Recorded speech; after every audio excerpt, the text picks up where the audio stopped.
Hello, everyone. I'm Rob Pardo, the Executive Vice President of Game Design here at Blizzard Entertainment.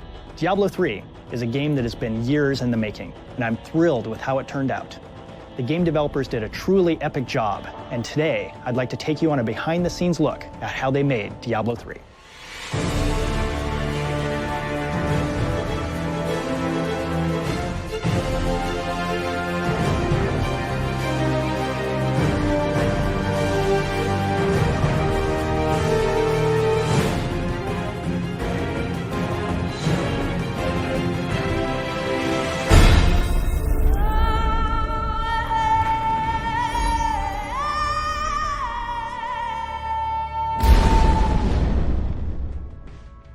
Our first stop is with the cinematics team. Over the years, these filmmakers have brought our characters and worlds to life on a level of detail that is not always possible in the game. I'm excited to say that Diablo 3's cinematics are some of the most amazing ones ever. Here's some insight from the creators themselves into how these films were made.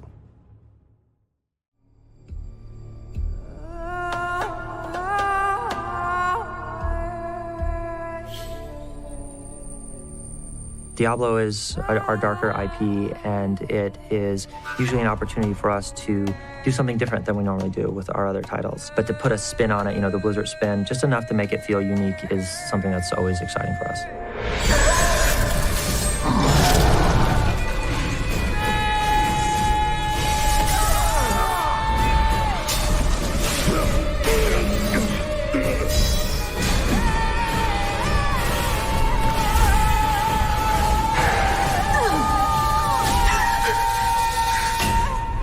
It has begun.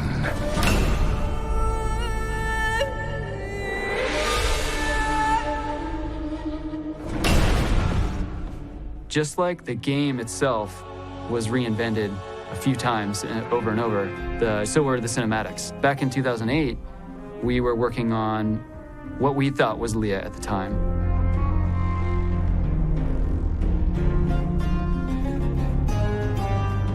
We started with the first intro, and we had a Leah that we animated all the way through. We got it done.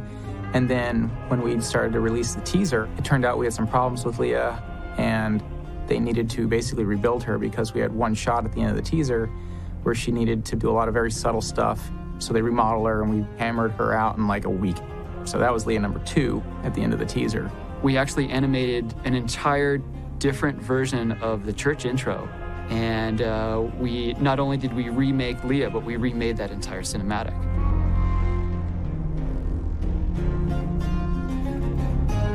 When I came onto the show, the idea of this comet Tyrael coming through was always there, right? But how were we telling it was the challenge, right? And trying to set up this relationship with Cain and Leah. In certain character moments, she puts this blanket on his back, and we wanted to show that she's caring for him, yet she's really not listening, right? She's just trying to be herself, and that was really a challenge from an animation standpoint. Just to put the cloth on Cain's back was a struggle, right? We'll generally render all those elements independently. We'll render Leah by herself. We'll have frames of Cain by himself. And we'll have frames of possibly the blanket by itself. And we'll have to, in our compositing software, we'll layer them appropriately and build a composite. Look at a shot and you count the elements. Look at the major assets that are in there, and then dust particles, and you've got atmosphere. Then you'll have a character, and any one character is probably made up of 15 to 20 layers sometimes. So it adds up pretty quick. Just depends on the shot. Although it might not feel like a very big moment, it was a very big character moment. And, we're really trying to focus on the story. And so those types of things we rally behind, even though it's very difficult from a production standpoint. I felt that it was very important to describe these characters. So it was something that we pushed forward. None of this makes any sense to me. It turns out that an attractive young female is one of the hardest things to do in CG. The art direction for Leah, we want her to look very pretty, almost like a doll-looking character. She is one of the very first female characters that we're trying to achieve realism combined with our Blizzard art style. We're chasing a realism that can make you believe she actually exists. Having a softer look on the female character is a huge thing for our director. We've had to throw pretty much the kitchen sink at her to get her to look good in all of our shots. We finally found like a method that works pretty well is we place area cards around her to really just wrap the lives around her and give her a really dreamy kind of feel. And then it was something that director looked at it and he was like, wow, this is it.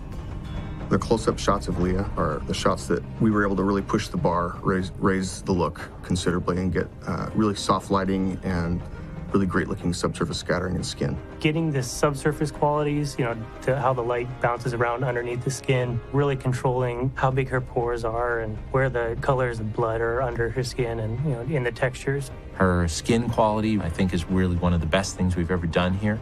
Not to mention her eyes. The trick in her eyes is making sure that the reflections are there. That's all about the reflections on the eyes and getting the highlights to be just in the right place, make it look interesting no matter what angle you're shooting from or what the lighting scenario is. In past, we've treated the eyes as sort of a singular component. This is very different. The eyes have 10 or more components to them, not to mention the textures associated with those to make them look that realistic. Even when we're looking at each other, you can tell your iris goes slightly in, the pupil comes slightly out from that, and without that kind of fine detail, even in 3D, you notice. I think we put a lot of realism in her eyes, but I also enjoy some of the shots where we see her full body and we see the body mechanics and her facial reactions. Leah was very, very challenging for animation because her model looks realistic. We are always fighting with the uncanny valley. Many people talk about the uncanny valley, where characters that are 3D sort of approach a sort of human-like quality, and instead of feeling like you're attached to that character, you start to feel uncomfortable with that character. You're used to seeing humans every day, right? So when you go to see a CG human that's close but not quite right, and there's something wrong, it just pulls you out of what you're looking at. We don't necessarily want to hit reality exactly. We want to film some reference, but abstract reality and come up with a performance that engages the audience, but doesn't necessarily try to match exact film. Because if we wanted to get perfect reality, we should have just made a short film, probably. I think that Blizzard has started to crawl out the other side of that uncanny valley, where you have a lovable and great persona in Leah that doesn't really bother you from a CG perspective. Her emotions are on her face. She travels through the cinematic and you know exactly what she's feeling, what she's seeing through her eyes. And you don't feel uncomfortable with her. Her character really seems to stand out. You feel attached to her. Prettier than what we had seen before. But when you start thinking about that and what people imagine heaven to be, it's like, it's difficult to deliver on those. We have a concept team in cinematics that creates all the concepts related to the cinematic. These guys will do character design, environment design, effect design, color scripting, just touch upon everything that is design work within cinematics. When we were working on wing development, the first wings that we started were Imperious. We had several examples from the director and art director as to what the wings should look like. He wanted something that people never seen before. It's kind of like the sun flare. It's very aggressive look.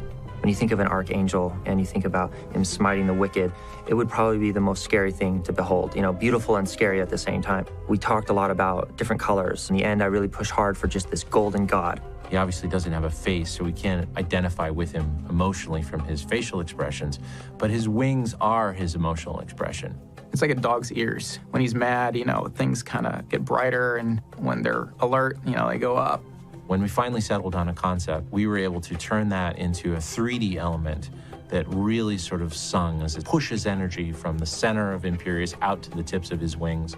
Imperious thankfully had some sort of shape already drawn into the wings. They kind of look like eagle wings, so we came up with an idea to model the rig after a real wing. Because it looked like a bird wing, we decided to put a bird structure inside the wings.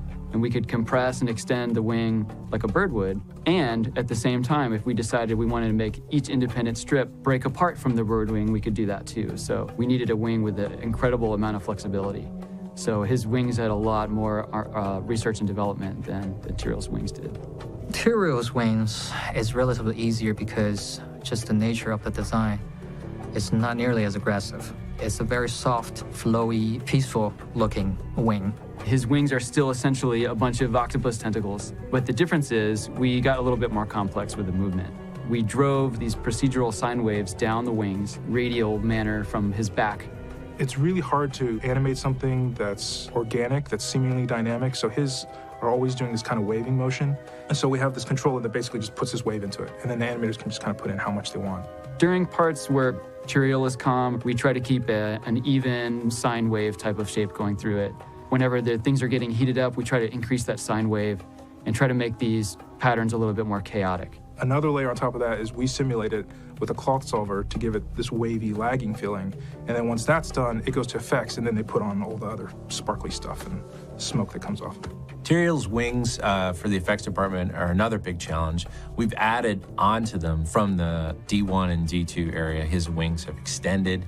They've become more like appendages. We also wanted them to have life of their own.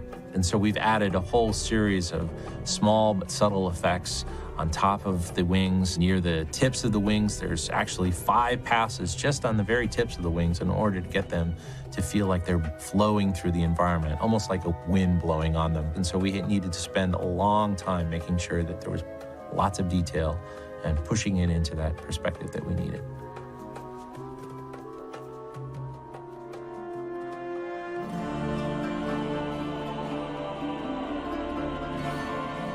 Heaven is gold and a lot of white and stone. And I mean, it looks like Liberace's palace, right? You know, we really had to be careful with some of this stuff. We wanted people to understand that it's heaven and deliver on some of those expectations, but we also wanted to put our spin on it. And those colors and those palettes, it's just really difficult to work with. With gold or any metal, you have 2 techniques, you have 2 ways of making it look nice. It's basically all about what it's reflecting. Imperius, for example, is full of metal, very reflective. Tons of revision trying to get the correct gold shader for him. It started as a very copper, warm color kind of gold, and it transited into a uber gold, what the director called it. Nick wanted this kind of brush metal look, so we kind of digged into the shader and tried to achieve something like that. So the final version is slightly more desaturated, but it's still very rich in the gold kind of essence. And also, of course, I have to say, about the wings of Imperius. It's a huge light source, which we cannot really, bring into a 3D software or render with that effects together. How do we get the reflection of his wing to come through on the armor? It's very expensive to actually calculate the proper reflections of all of those pieces next to each other. The only thing we could do is kind of create cards and just kind of fake it. Rather than reflecting all of the different elements, we'll simply texture map it onto a flat plane and then just reflect that flat plane. That makes it go a lot faster. It's a lot cheaper that way.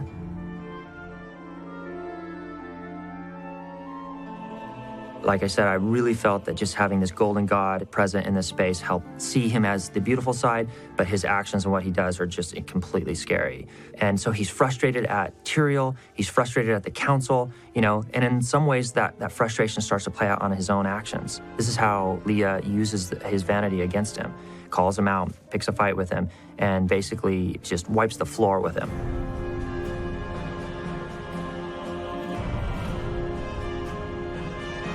To balance that and get the characters to work, right, and really be able to see what's going on with the wings was just this amazing challenge. The destruction shot at the end of Heaven's Gate is the most complicated destruction shot we've ever attempted at Blizzard Cinematics. We started off with a mere 2,000 very large pieces, and by very large, I mean the smallest piece was probably the size of a Volkswagen Beetle, and then broke that down into many hundreds of thousands of pieces, all individually cut. And then on top of that, many millions or billions of particles that are streaming off those pieces in order to make that feel that large. The dust cloud for the Heaven's Gate sequence is the largest atmospheric sim we've ever attempted. It's one of the real reasons that you can feel the scale of those gates.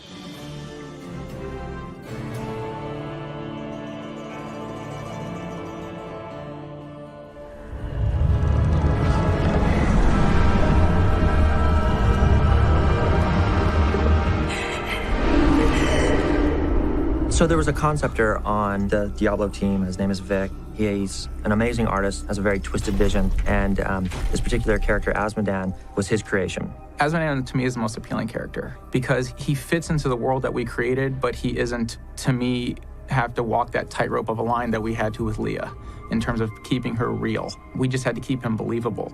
The challenge of creating a crab-like character, multiple eyes, a furnace mouth, right, that's going to have talking lines, we had our work cut out for us. The first hurdle was the fact that what was drawn on the storyboards, his proportions were completely opposite what we ended up getting from modeling in the final actual design. He had very interesting proportions and hit a lot of interesting poses that we couldn't quite reach when we actually started modeling the character out. So when we were building this guy, we had to push him quite a bit in order to reach those. The storyboards had long torso, long arms, short little legs, and he was doing certain actions, and then we were supposed to do those same actions with a shorter torso, shorter arms, longer legs character. Some of the moves he had to do, like bending down, punching the floor, which is almost physically impossible. So we have to be able to do that in a convincing way and try our best to cheat sometimes. We basically had to break and fake the rig. We had to break everything. His whole back end comes off the ground that you don't see because he physically can't do what he's actually doing. The only things touching the ground are like the first 3 legs. And so it was our job to actually make him believable moving without breaking him much. So on so many levels, he's not a biped, he's this crab character, right? He's got this crazy mouth, he's got multiple eyes, and he's got a huge speaking part. I was tasked with the challenge of making a character talk who didn't necessarily have lips. We got creative with that. We realized by rotating parts of the jaw that wouldn't normally rotate, we could achieve some of the shapes that you would think would be what the lips could make. Creating mouth shapes that would create certain sounds. It was like trying to animate the predator talking. So we just tried the best we could with what we had. And sometimes with creative limitations, you come up with some great stuff. I defy you. It was a lot of late nights getting him to where we got him, and it's really exciting to see his character come to the screen.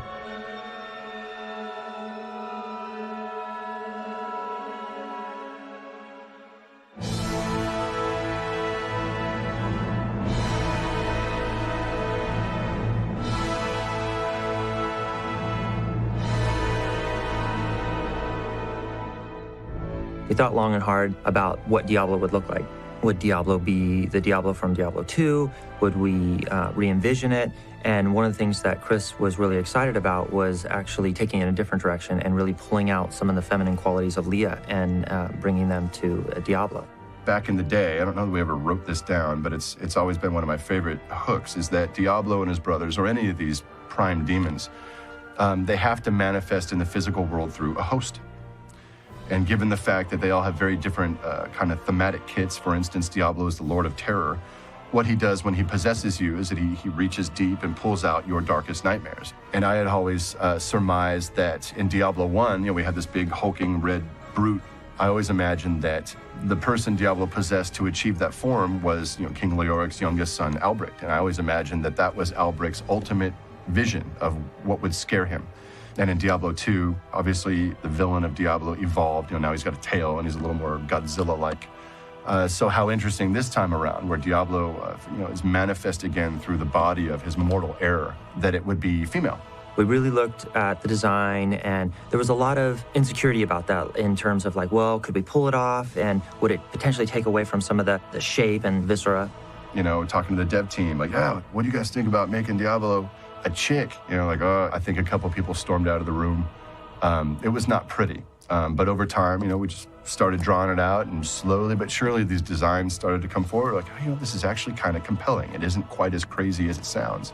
And we wound up with what I think is a fantastic new design for the character that still sings to all the classic Diablo motifs, the big back spikes and the ram horns and such. But I love this new incarnation. We embraced the idea that Diablo would be a female, and it was really exciting because it was a totally different direction for the IP, and felt like we pulled it off. And I hope that the audience sees that, and it's subtle. When she comes out, she still has a lot of the things that we relate to, the horns, she's got the fire coming out of her mouth. But when you watch her walk, there's just a subtle grace about it, right? And there's just a little bit of hourglass to her silhouette that I think that if people are really paying attention, they'll catch on to it.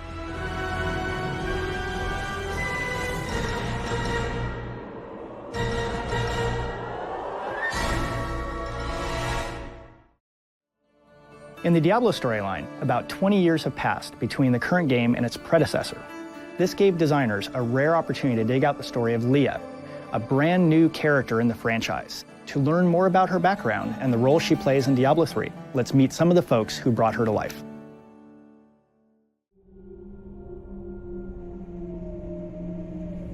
Leah represents innocence. Leah represents hope. She is smart, she's resourceful, she has powers of her own. She represents everything that humanity can be. We wanted Leah to be someone that you would imprint on, that you would enjoy coming back and talking to. She's someone you care about. What happens to her in Diablo 3 sort of represents the ultimate tragedy and what's going to happen to everybody if you, the player, doesn't stop it.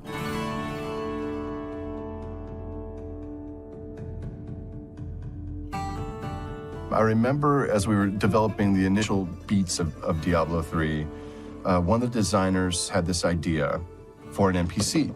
It was this girl that you would meet out in the middle of the woods, and she had this bow and seemed pretty cool, and there was some suggestion that she might have been the daughter of the Wanderer from Diablo 2.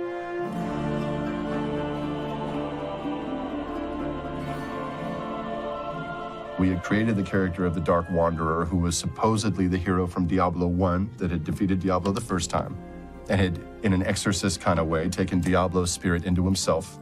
So the subplot of Diablo 2 was that this Wanderer now, with Diablo's spirit within him, would head to the east, always east, to exorcise this demon from his soul. We travel together east, always into the east.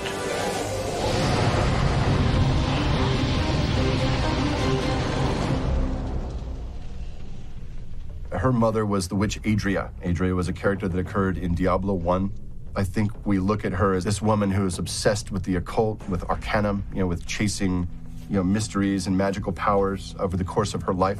She meets with the Dark Wanderer and falls in love with him, and at this point he has been corrupted by Diablo, and she bears his child, and this child is Leah. It was clear that she was not fit to be a mother, and potentially she had her own dark mission, such that Adria gave up Leah for adoption.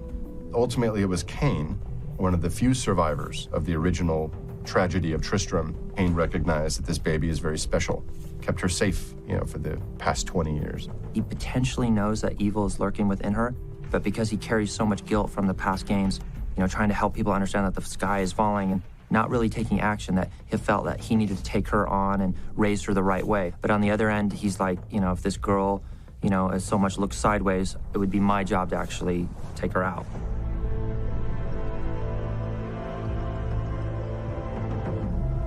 The character of Leah was raised by Cain. And since she was a little girl, he's been roaming around the map doing his research. Looking for pieces of this thing called the prophecy of the end days. He's trying to piece it together and interpret it to figure out what he can do to stop the end times from coming. What can mankind do when the forces of hell show up to defeat them?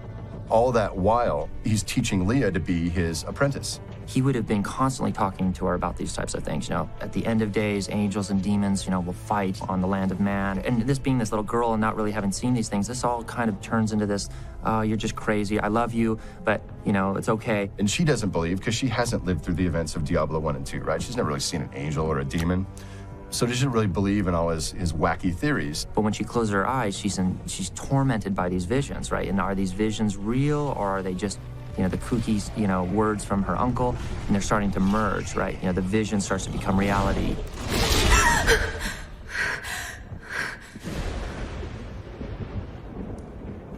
Leah, are you all right, my girl? It was nothing, Uncle.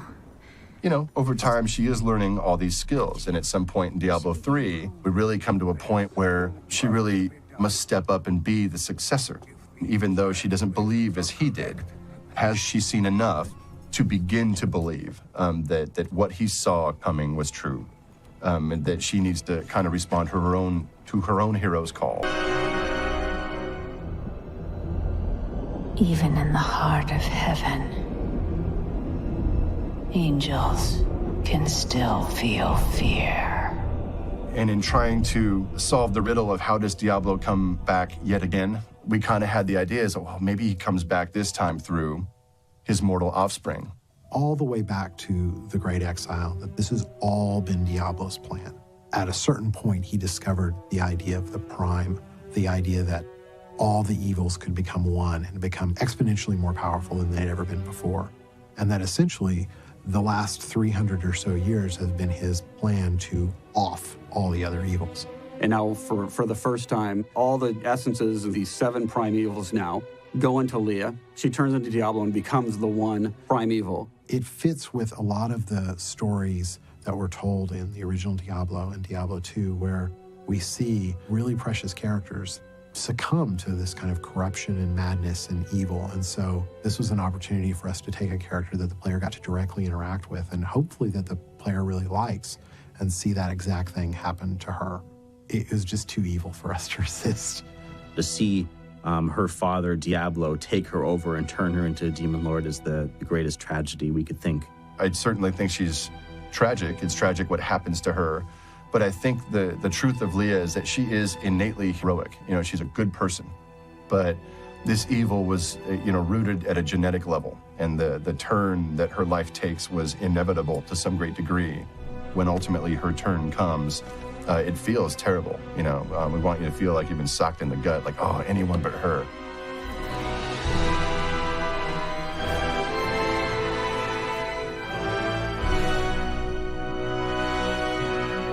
Her spirit's still out there somewhere, right? There's a good girl there that deserves to be saved and brought back from the abyss. So while we don't have any clue yet, what subsequent chapters will be, a couple clues, I would bet that we would chase that down because it feels right from a story level and it feels right from a character level.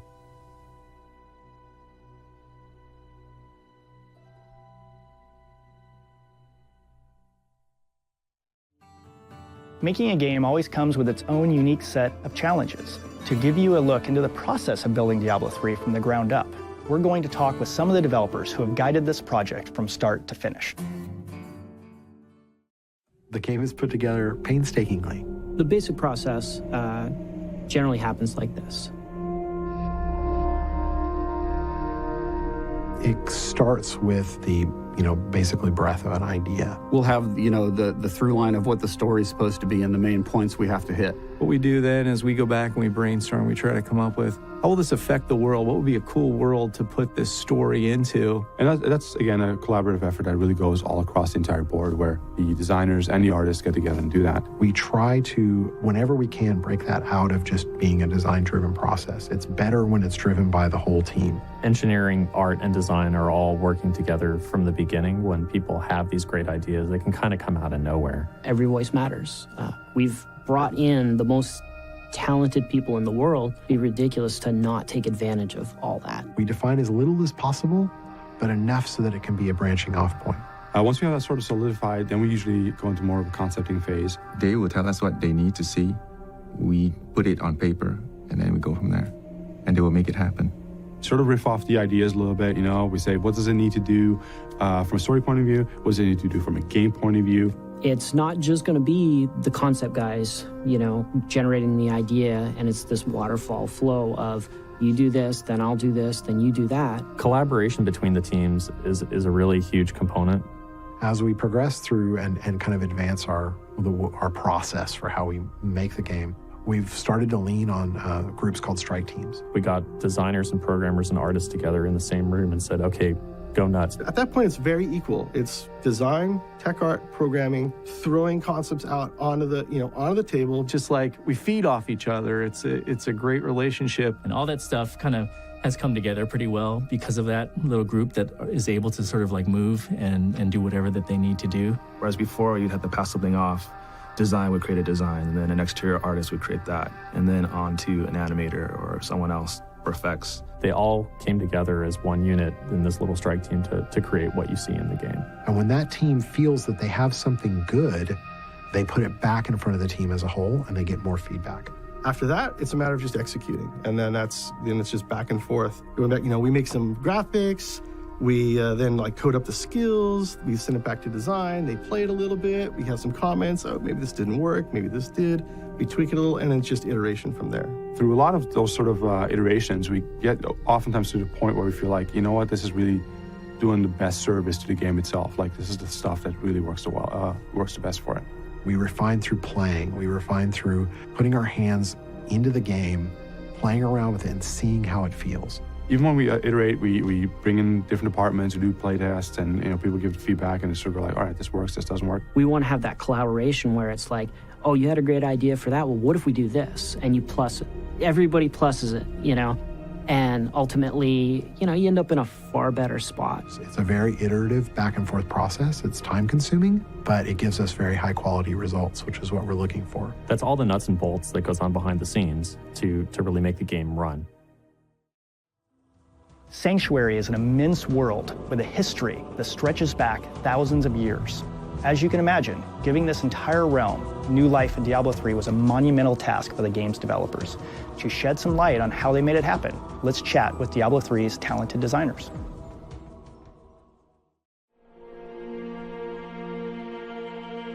Storytelling was a really interesting challenge for us. We set out from the beginning to say that we wanted to do more story. We wanted to have a stronger RPG element to the action RPG genre. And what we found was that the just general tone of the game didn't lend itself to that well. Diablo 3 as an action game is a very, very fast-paced one. The player's natural instinct is to click on anything that moves or anything that doesn't move, anything at all, until it either explodes in blood or treasure. The basic gist of what we do is we take a story and we have to figure out the most concise, stripped-down way of giving the story to the player, because Diablo's a very fast-paced game. People don't really want to stop and hear a lot of story, hear a lot of dialogue. From moment to moment, there are different aspects of the story that we're trying to portray for the player. There are different themes or different characters that we want to show off, different plot points. Getting across, your directions, just your plain information about what you need to do in your quest. So all that needs to come across in as few words as possible. You never want to fight against players' natural instincts. You always want to embrace them and try to find some methodology where you can give them more depth without taking away anything that they find fun about the game, which is that relentless click cycle that is Diablo gameplay that makes it fun. All the mechanisms that we thought we could rely on, that many of the people on our team who had a lot of experience making RPGs thought that they could lean back on, we found they didn't work. So it's hard to really get into a character like Leah using traditional methods, which is like having conversations with her, reading about her. And so what we've really tried to do then is use kind of action storytelling techniques. Like conversations on the go, where people will talk to you and will explain things, but they'll do it as you walk through the world. You will chat with your friends, your followers, and quest givers as you go. And doing that has allowed people to experience the story without slowing down their natural instincts. Magda knows where the next piece is. You must go and help our friend retrieve the sword piece.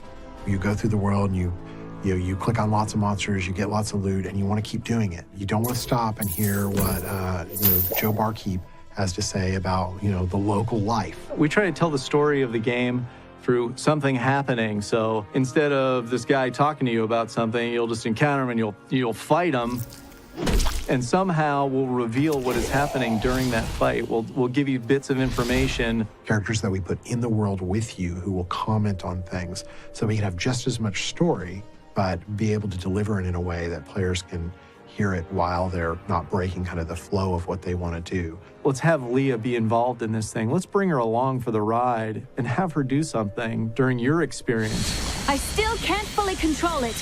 A lot of the story also is about kind of the relationship between you and her.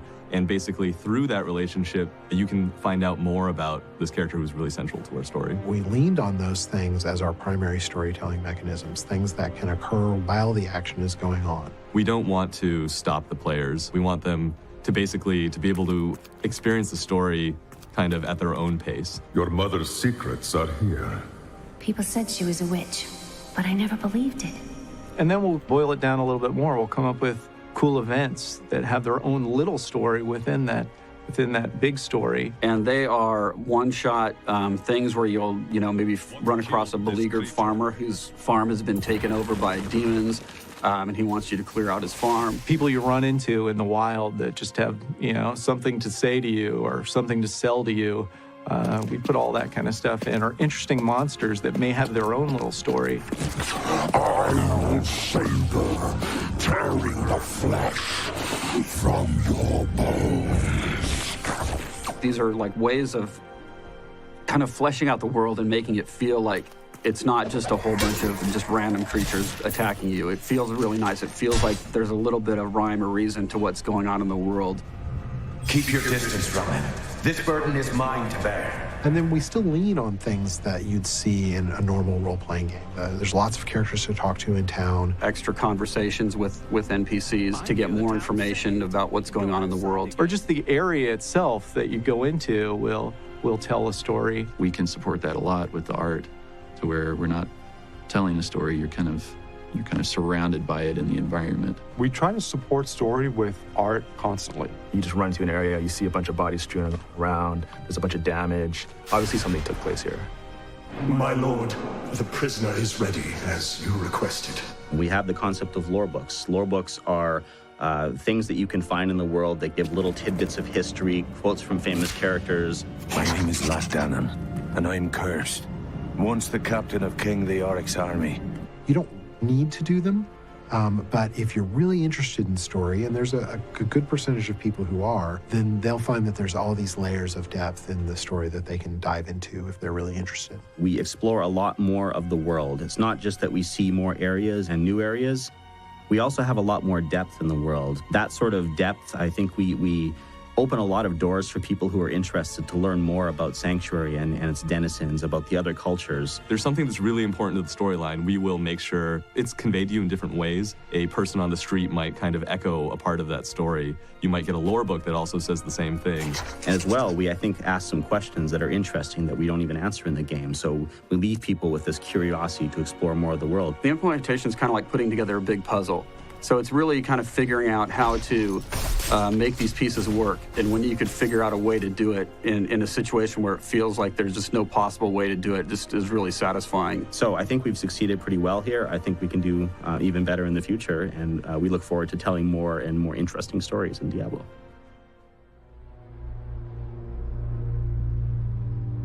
What we tried to provide in D3 was like that awesome random experience, the ultimate replayability. This thing, you can go on and on forever. And how we did that was, for the dungeons, they're essentially like you had in D2. There's tons of random rolls of these things. We created lots and lots of rooms and encounters and things for you to play through. And these things will roll randomly. Every time you play, you're going to get a different dungeon experience no matter where you go. Building dungeons in D3 has got to be one of the most challenging things. You have to make the dungeon out of pieces. You know, it's almost like constructing it out of smaller components. Every room has got to be able to seamlessly connect to another room. Not only that, but you've got to be able to make something that's very cool looking, very interesting looking, but also something that's not too unique. It's been very challenging to put in little set pieces like in dungeons if we're going to have dungeon stuff happen, or really minor things happen in dungeons because of the randomness of it. And within that, we might have a little story element. But because it's random, we can't have that story element connected to any other thing in the game. We figured out how to make little self-contained little story events, as we call them. The environments themselves, the exterior zones, are all handmade. Whenever we're building an environment, we need to know the basic goal, you know, of what the player is going to do there. Rather than having them be randomized like they were in Diablo 2, we've made the outside of the area is all handmade so that we can have choke points and points of interest and areas for little scenes to play out, or ways to tie the area art into the storytelling so that we can make it as much of a character as any characters you actually meet in the game. What we tried to do was create a world that you felt like this was a real place, and you're visiting Sanctuary. When you're running around, this is like, I understand where I am and what I'm doing. Likewise, we've increased the amount of randomness in it so that we can still have that real Diablo feel by having large portions of the interior of those zones completely switch out. We set aside spots in the zone that can be random, usually saving big events or some story plots for those areas. So wherever you go, even though it's the same edges, all the stuff that happens in the middle is all random. You could play this thing like, you know, hundreds, thousands of times, and you're always going to get a different cool experience. There's so much randomness everywhere in the game. I think it takes that like D2 experience and, you know, multiplies it.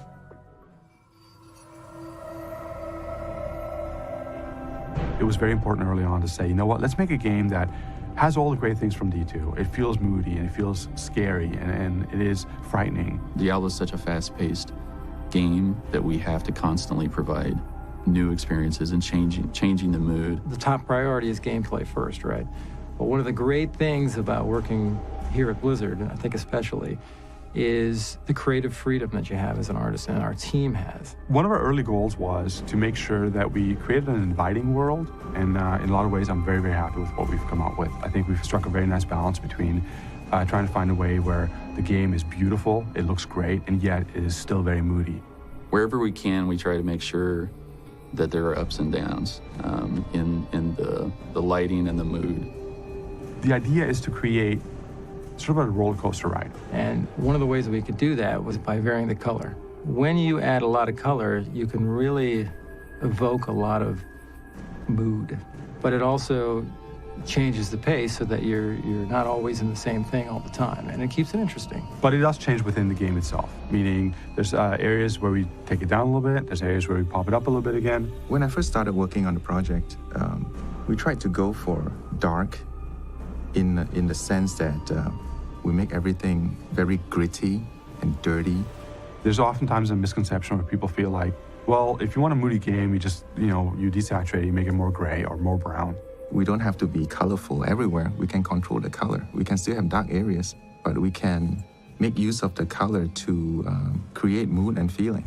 So if you walk into a certain dungeon and it's very red, you're automatically going to feel like, hey, this has a sinister feeling to it. And our hope is that when you play the game, that you will fall in love with it. You will fall in love with not just the game itself, the look, the feel, and then ultimately how it made you feel. Epic hero classes are a bold new addition to Diablo 3. Expanding depth and scope of these heroes was a big goal for the game's designers. Let's find out more about what you can expect from these exciting new classes.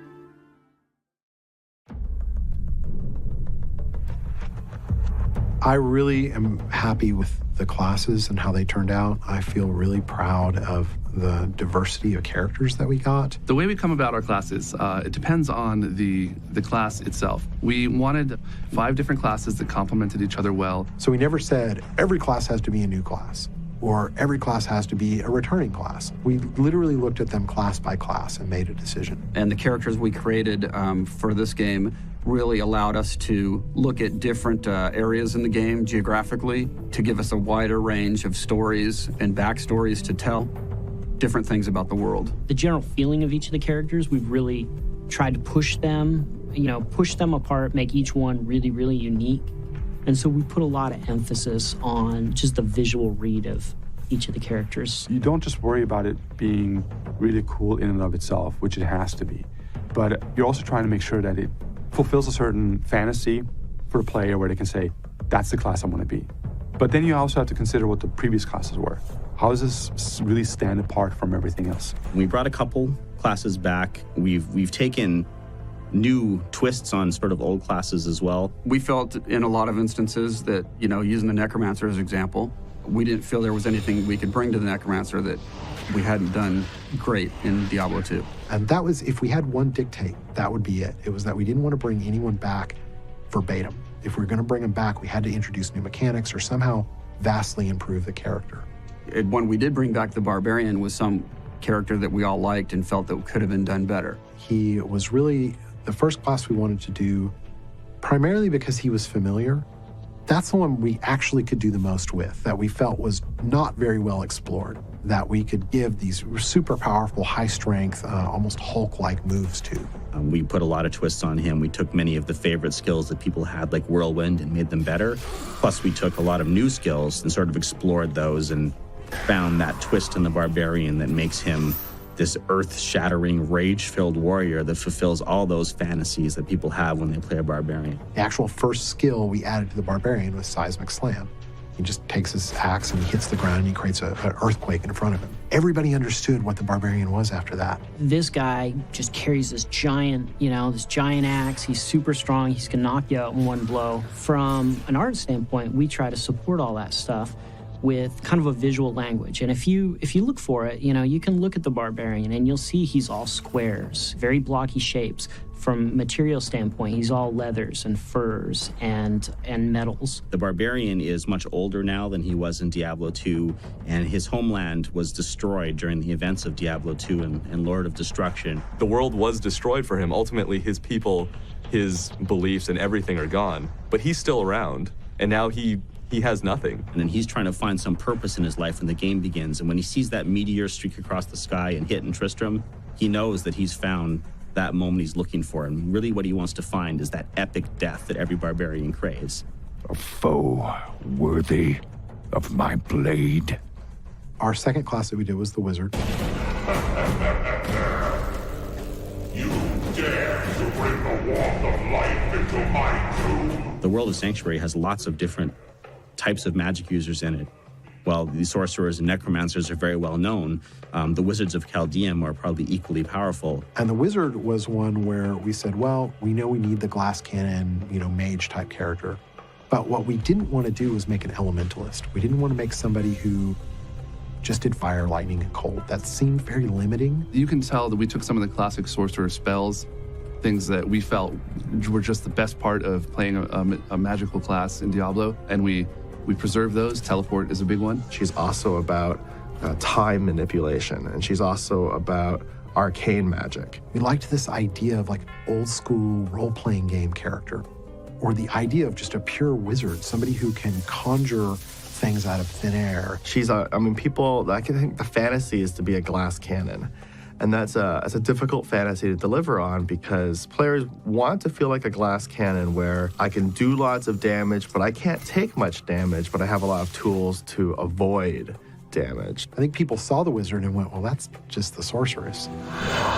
But when they actually see all the abilities that we've put on her, they're going to find that she's a lot different than the sorceress. Likewise with the witch doctor, for example, we wanted to have a pet class like the necromancer was in Diablo 2, but we wanted to have some major twists on it. So both the witch doctory shamanistic background, the little undead twists by the fact that he's bringing all these sort of voodoo animals back to life to make them fight for him and so on. That was a really cool twist that we had to a pet class. Witch doctor's cool. We were really attracted to the idea of the witch doctor because it was an archetype we hadn't seen. He really took on a life of his own.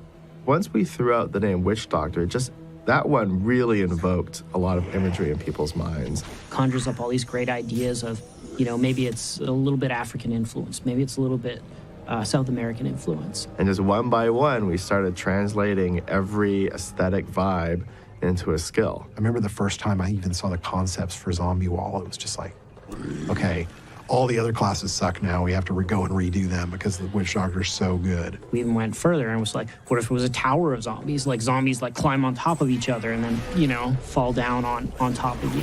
I think that it's very compelling and interesting and different, but still fills that same niche that players really want in an action-packed role-playing game like this. So that gets us into kind of our choice of the monk.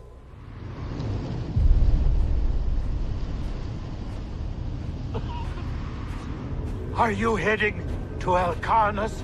And the monk was somewhat contentious because we didn't have our big kind of armored shield-wielding character. But again, that was kind of what was appealing to us was we'd already done with the barbarian and the wizard some more standard classes, so we really wanted to explore the idea of some non-standard. And we were thinking, well, the witch doctor has a dark tone to him.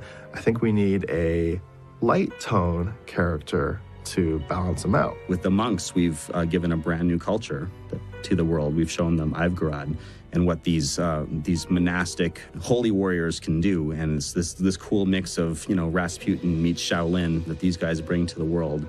He serves the 1,001 gods of his religion. He alone, kind of because he's this perfect warrior, he can do whatever it takes, whatever the gods need. The monk, for a lot of people, they were like, wow, what's a monk look like? The monk is very round shapes and has a lot of peaceful shapes, circles and spirals. Like Eastern Kung Fu style monk with elemental, like the fantastical takes that you see in media sometimes. Like if I do a kick, you actually get like a swirling tornado of fire coming out. And then the final class we did was the Demon Hunter, and the Demon Hunter originally was supposed to be a ranger. We knew we needed a ranged attacker. In Diablo 2, there was the Amazon, and the Amazon as a ranged attacker was, pretty big favorite. And we wanted to make sure that we captured some elements of the Amazon class in our Demon Hunter, but we also wanted to put our own spin to take her up a level. We also wanted to be a little bit more on the brooding and dark side and a little bit on the scary side. A lot of medieval armor pieces. Darker colors, reds, browns. And so we kind of changed the kit to Demon Hunter to get the idea, one, to get the tone right. Ranger feels kind of high fantasy, and that's not necessarily Diablo, but Demon Hunter, well, what could be more Diablo than a person who hunts demons? The Demon Hunters are this almost ninja clan-like group of warriors who will gather people from all over the world, anyone who's been suffered by demons. If they see some spark of life or fight in them, they will take them and train them and send them out to be people who will destroy demons and stop at nothing, be even as relentless or more relentless than the demons themselves. From an attitude standpoint, it's an angry character. The Demon Hunter's story is, we wanted it to be somewhat tragic and grim, to offer some really harsh motivation for the character to just be a vengeful spirit. The Demon Hunter has come here of her own accord, looking for essentially vengeance, and with very good reason. To stand shoulder to shoulder with Diablo 3's heroes, the game designer set out to create some of the most legendary enemies and allies in the franchise's history. Here's a glimpse at how this cast of monsters and secondary characters was created.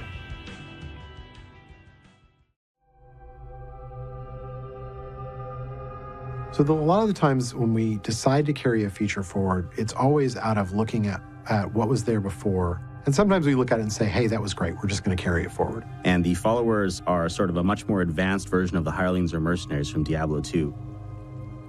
One of the things we wanted to do to really set them apart from the hirelings was give them personalities. They're not just cookie cutter hirelings anymore. And now they're literally characters who are inspired by you or who feel that there's something to gain by being with you, so they have a lot more depth than just a hired hand.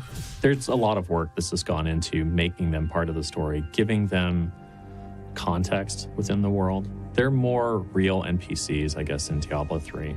And I think you get attached to them in ways that you never really could in Diablo 2. Take heed, traveler. Cultists guard these desert roads, and they will slay any who pass. They're welcome to try. I have come here to kill them. Then you must not go alone. I shall accompany you. Basically, they're another tool that we have to bring story into the game. They have their own feelings about the world and feelings about you. They're different from one another. We have 3 different followers. Each of them offers you something different. We have Cormac, the Templar. He's a member of an order who wants to stop the demons from invading the world. We have Lyndon, the scoundrel, this underhanded, crossbow-wielding guy. He is a shameless ladies' man. He'll be flirting with everybody, from the female characters to Leah to townswomen. And lastly, we have the Enchantress. She's a mysterious character who speaks of this enigmatic prophet and her sisters. Followers are yet another way that you can sort of customize things in the game. So you can choose different skills for your follower to help you out. They're there to help you diversify your build at a time when your character is simplest. The followers are great at sort of being an adjunct to the build of the player character's class. So whatever skills you take, however you choose to play, you can find some variation of a follower that'll help you with that. The Scoundrel, for example, a ranged character, good if you want magic find bonuses. And also, if you're a barbarian, you might want someone shooting arrows over your shoulder to help you out. That doesn't mean you shouldn't take the Templar. The Templar can be spec'd to heal you. He can come up there and melee, but he can also increase your resistances and give you other buffs like that. So they're kind of a diet party member, which is cool, but you can customize them. So you can tune them up to help augment your playstyle, like another set of skills. They can all be respec'd easily and cheaply, so you can format these people into any form you want. What I like the best about them is that they give color commentary to the world. They make the world feel more alive. We've always wanted to give them more life in Diablo 3, make them part of the story. The Chancellor kept it safe for many years, and nevertheless, I think the most important thing that tech-wise that we've done for the followers is a bunch of systems to have them have conversations with you, like when, during downtime or when you're walking to a quest or even when you're in town, they talk to each other. They have a lot of things to say about what the world is, what's going on in the world, what the world is like to them. So they have each have a unique viewpoint. When virtue tarries, evil smiles. And I think that some people will take them just for their personalities alone. It may not matter so much what their powers are. They just may enjoy spending time with the scoundrel and hearing his snide, smart-ass comments to pretty much everyone you meet. You shouldn't waste time chasing women. Waste? Time is scarcely better spent. You're talking back and forth with the follower. They're telling you a little bit of history about the area. If there's danger, they're going to tell you. If things are a little bit comedic, they'll throw in a one-liner. And it just makes the world more colorful. How did you know about the ambush? I am an enchantress. The ways of magic and illusion are familiar to me. We can have this relationship grow between the player and the follower. So over the course of your adventures with them, they'll reveal aspects of their character, they will reveal secrets about themselves, and also they'll become your most stalwart allies.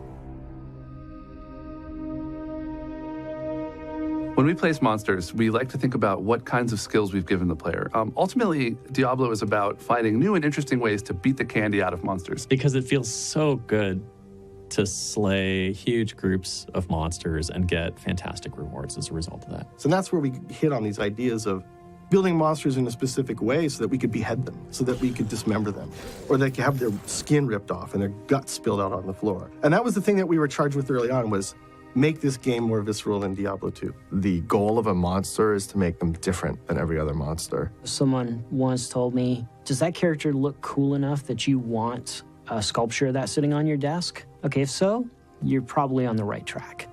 I feel like we've got an enormous amount of depth and variety in visual look, in play styles, in mechanics, and I think that the mechanics that we designed on both sides interlock well. It's an engineering challenge to try to make all the monsters subtly different from one another and really interesting for the player.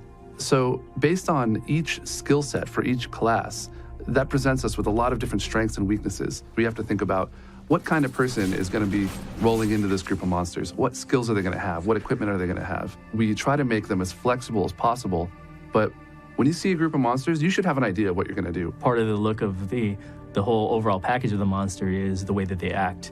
I think with a game that's concentrated on second-to-second combat, I think that's where you kind of get your gain in the AI, is the subtle distinctions of the combat. There's been some interesting stuff with the creatures and the size of them. It was a combination of what did we like about Diablo? Of course, we love the Fallen, and you got to have skeletons. But then what's going to be new and have new kinds of impact? With that, we wanted to focus on some things that we hadn't done. And in a lot of cases, those were large, crazy creatures. I think one of the more interesting ones was this character. It's the brick house. He's this big dude who kind of summons in the middle of combat. Like, the first place that you see this guy is the keep. And the keep has like these doors, these little tiny doors. Hey, I'm gonna run back through that door. That guy's not coming after me. The door's like this big. And then he just like runs up to the door and boom, he just blows the whole doorway out. And then he just keeps going right on through and he comes after you. That was one of those things that I think was really neat, was getting the characters and the monsters to interact with each other more than to feel separate. These monsters show up on screen and they're only alive for maybe 10 seconds before you've killed them. But in those 10 seconds, they have to exhibit some sort of interesting behavior that makes you want to come back and fight more and more and more of them. Each successive Diablo game has been a leap forward in terms of art, story, programming, and game mechanics. Diablo 3 offers up a number of exciting features that will be both familiar and completely new to fans. Here are Diablo 3's designers to tell you more about two of the game's most unique features: health globes and runes.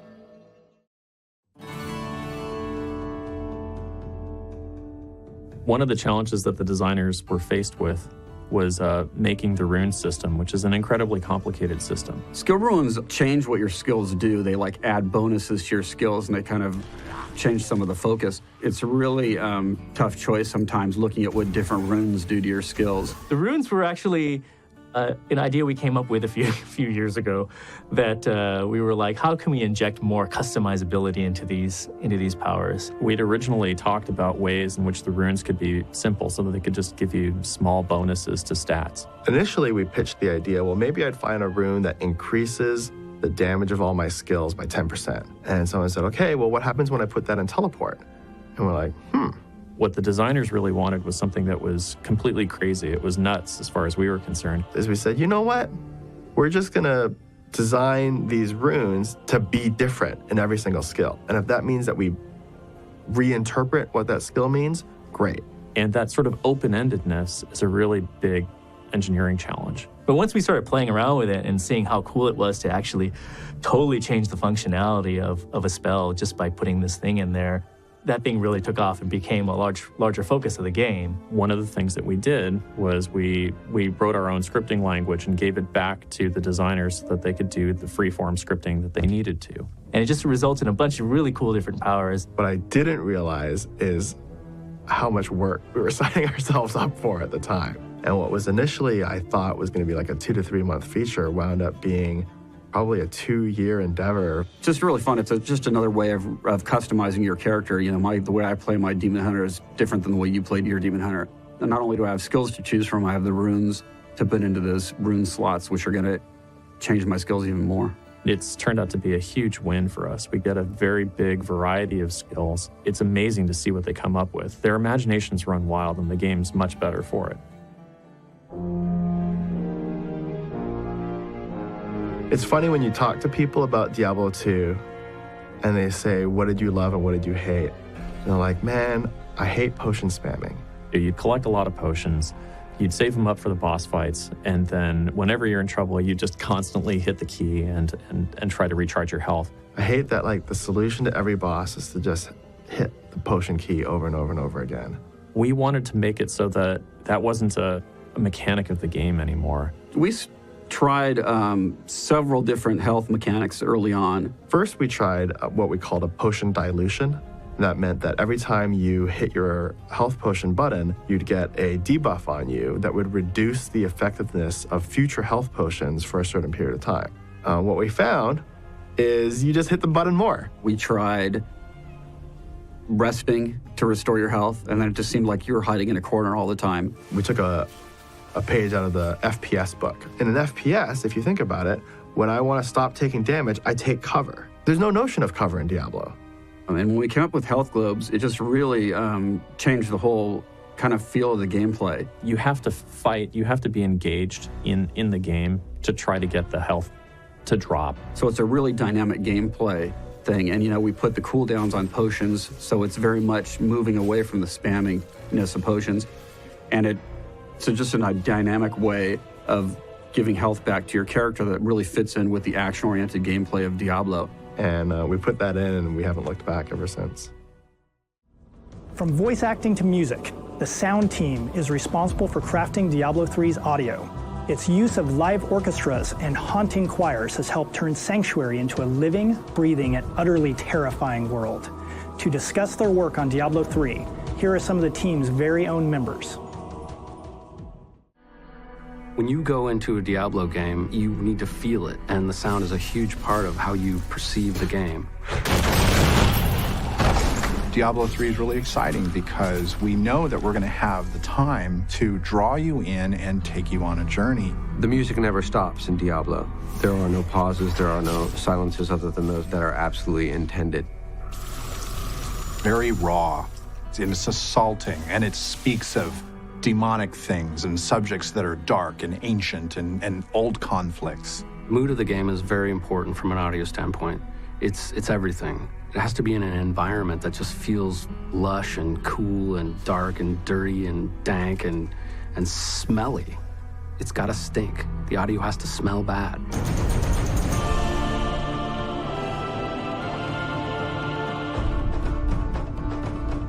We have an incredible staff of composers, including Glenn Stafford, Derek Duke, Russell Brower, and I'm doing a bit of it myself. A composer is like a writer, like any other storyteller here at Blizzard. We create worlds and we add immersion to the experience of playing the game. All of us composers here at Blizzard, we wear a lot of hats. We take our music and we mix it, we edit it, we master it. Ultimately, by the time it gets into the game, it's something that's more cohesive and sounds similar across the various composers and for the different elements of the game. The story of D3 involves this massive clash of the heavens and the hells, and the sense that the music should become more ancient and primal, and then also grand and exciting. These are the kind of thoughts we had as we began to fill our palette with colors that we would use for Diablo 3. At the core of it is still the original melody ideas and timbres from Diablo 1. The challenges for the really hardcore fans, for us, there's already a very established mood and tone as far as the music goes. Musically, Diablo 1, 2, and the expansion for Diablo 2 were all iconic and very original, and that's a tough thing to do in any art form. I don't know that any one of us would have played a 12-string guitar through a digital delay and had that be the opening moments of this world.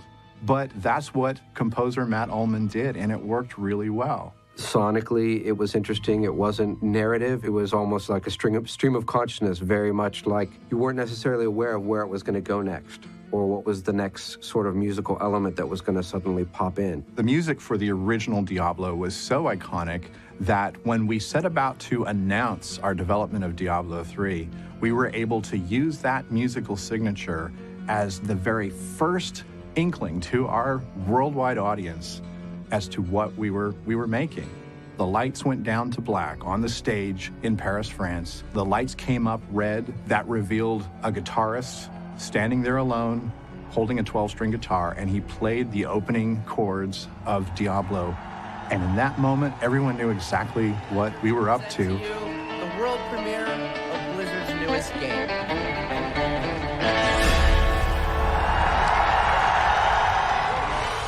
It was an amazing experience with, I believe, something like 11,000 people in the room.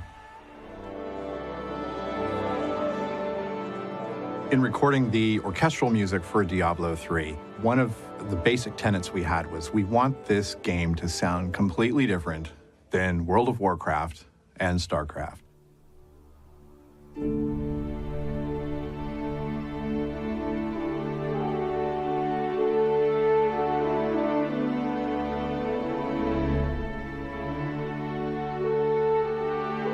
What else could we do to make Diablo sound unique? And we decided it would be greater than the sum of the parts approach. A lot of little things we would change, like where we're recording it.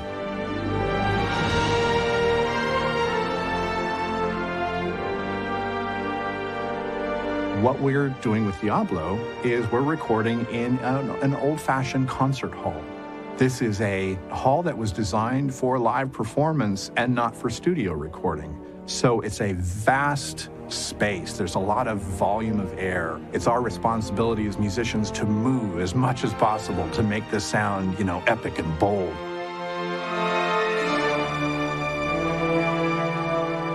If the most ancient form of music is for other people to hear in a live situation, then maybe it follows that the concert hall is the best environment to hear music that's supposed to be as timeless can be.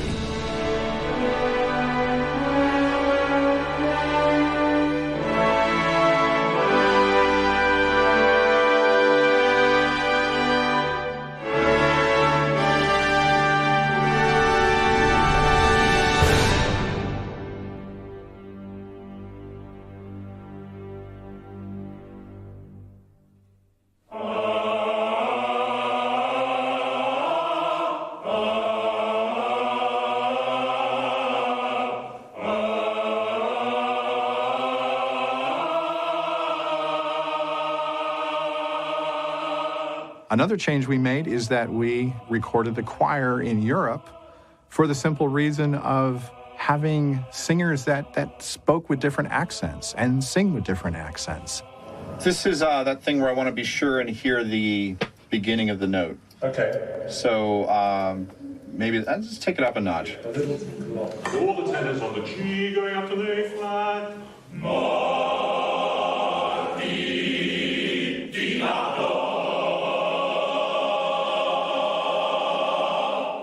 Anytime you use human voice, you can reach people like no other instrument can.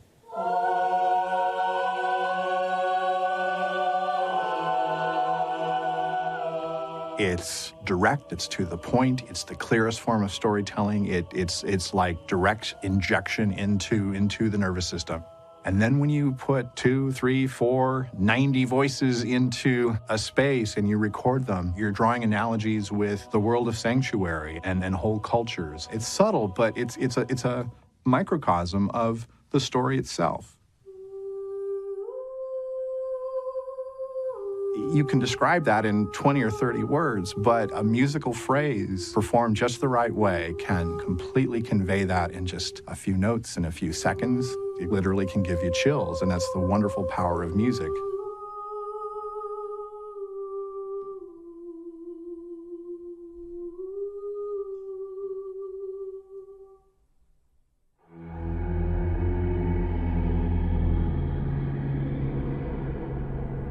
I like every game that I work on to have its own signature sound, and really the only way to do that is to go out and create the material for that specific title. Fortunately, Blizzard allows us to go out into the desert and light stuff on fire. Safety first. Do not try this at home. All right, what are we setting up for here, guys? Little miniature bomb, if you will.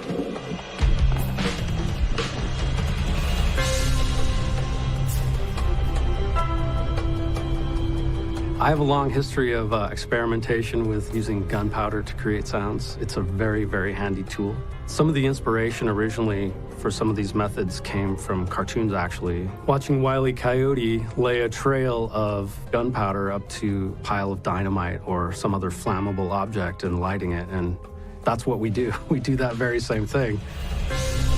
Pickle hot? Pickle's hot. All right, here we go.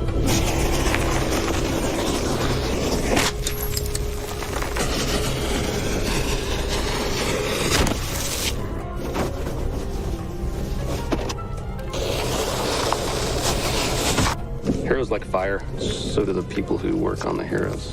Make sounds for them.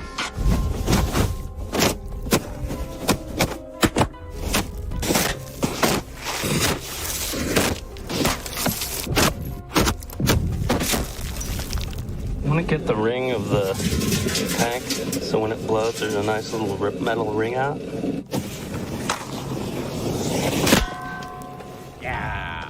That's an interesting method that we've used over the years, and I'm still perfecting it, and occasionally it goes wrong and doesn't work out.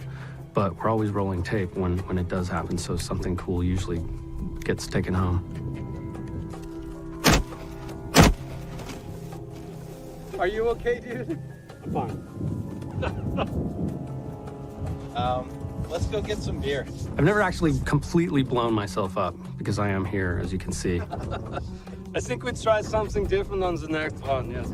Fire is just incredibly useful for skill sounds. Wizard and Witch Doctor classes have a lot of projectiles that have fire. So you need the cast, the projectile traveling through the air, and then the impact, and then the residual flames and fire that it causes with the area of effect. So we need a lot of fire sounds to have enough material to work with to make all those sounds that we need for the game. There was a big giant pile of trees and debris that we got some friends to collect for us for about a year, and it was about 30 feet in diameter, and we lit the whole thing on fire. Fire will ensue. Yes, after that. And we will record it.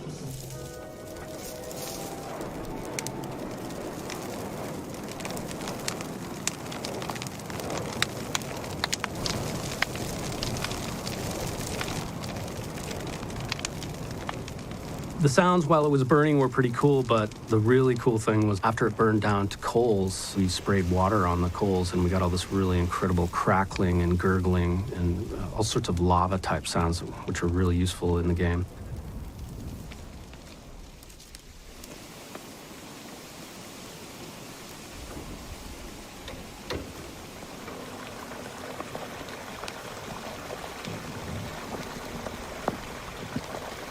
And that was a fun day. That stuff was really, really incredible. That's good. Grazie. Not just any angel. I was the Archangel of Justice. My fall awoke the vengeful dead, who were slain unjustly during Diablo's reign of terror. There was nothing I could do. This is perhaps the biggest voice undertaking we've done at Blizzard so far. I think that StarCraft 2 had about 3,000 lines, but currently our estimate for Diablo 3 is anywhere from 13,000 to 16,000 lines.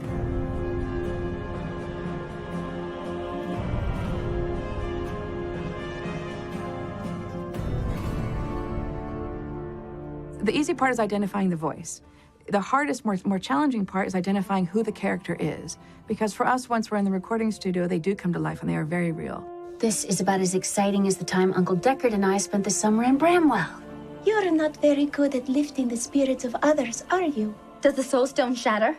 Do the demon lords break free? Diablo's essence was finally trapped in a soul stone and banished to the unfathomable abyss. He has led the angels of the high heavens to victory against the forces of hell countless times. Casting is probably 90% of the equation. As much as people might want to rush through it and just find their voice and get in the booth, the more time you spend brainstorming with the team to start with, to really hash out exactly what they want, to really dive into the kind of ethos of the character, the more time you spend doing that, and then the more time you spend looking under every stone, listening to hundreds of auditions, that really helps you solidify who your character is and what you want.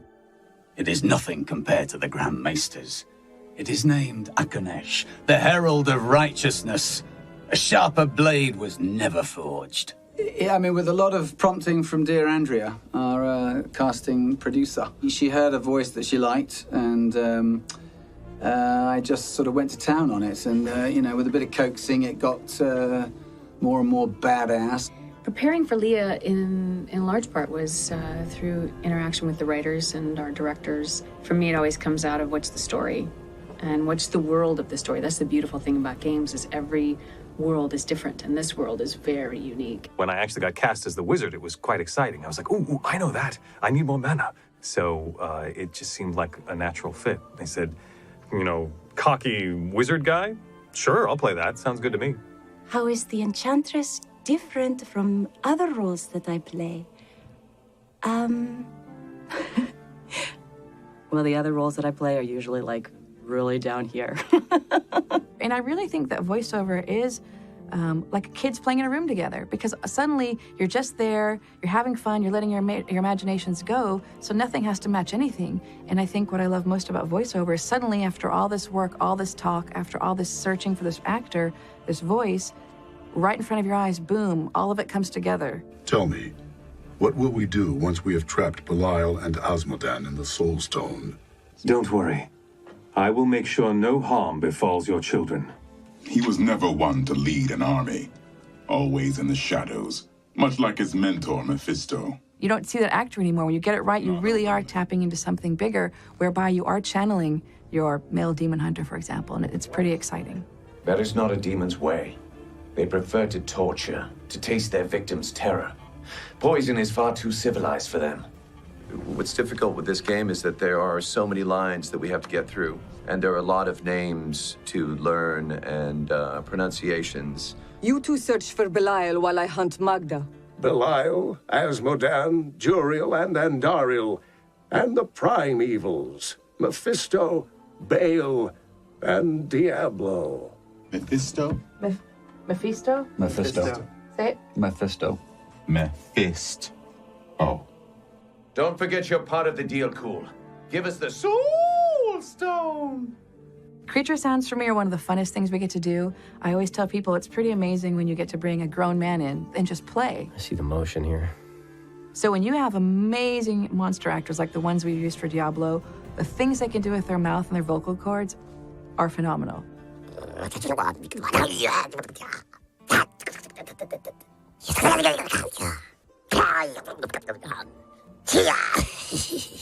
There's not many actors who can do creature sounds and not blow their voices out. I've had actors come in and say, oh yeah, I can do monsters, no problem. And they really want to, and they have the enthusiasm for it, but within, no joke, 15 minutes their voice is blown out. So to find people who can have that ability to create with you and to sustain it's pretty amazing.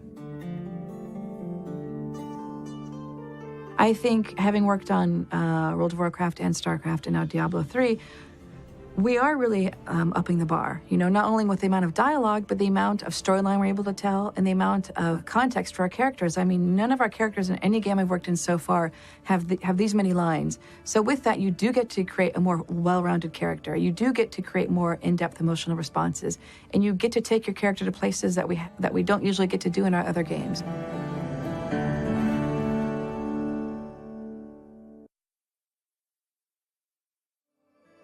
I hope you've enjoyed this look at the making of Diablo 3. Now it's time to explore Sanctuary yourself. I'll see you on BattleNet.